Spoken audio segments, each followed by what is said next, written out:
Oh boy. Here we go. Day 4. The quarantine continues.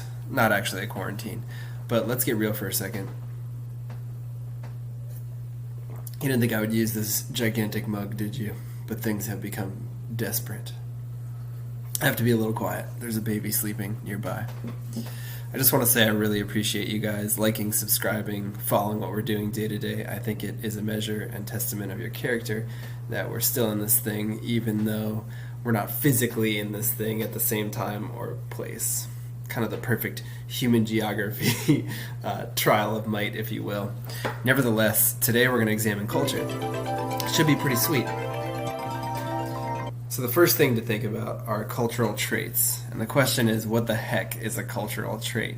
It's essentially a manifestation of who we are and a representation of those values in a physical object. Sometimes a practice or a belief. But for the most part on the exam, it'll be the shape of a building, the time of day that you do a certain thing, a reflection of a snapshot, if you will, of the habits and customs of a group of people. So, for example, I'm wearing flannel, even though it's 80 degrees outside. And that is representative of my culture to be swagalicious, as they say.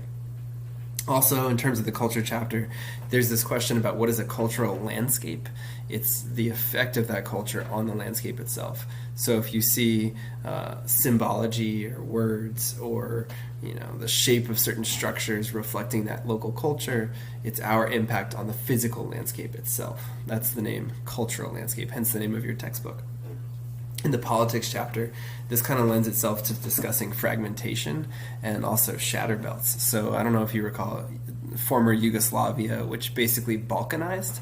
Today the Caucasus region, which is kind of a similar region on Earth, is experiencing the same thing. So geopolitical fragmentation, caught between two superpowers, this idea of Europe, the Middle East, actually three, and also Asia. And so this region of the world, the Caucasus, are fragmenting politically, socially, in every way, shape, and form.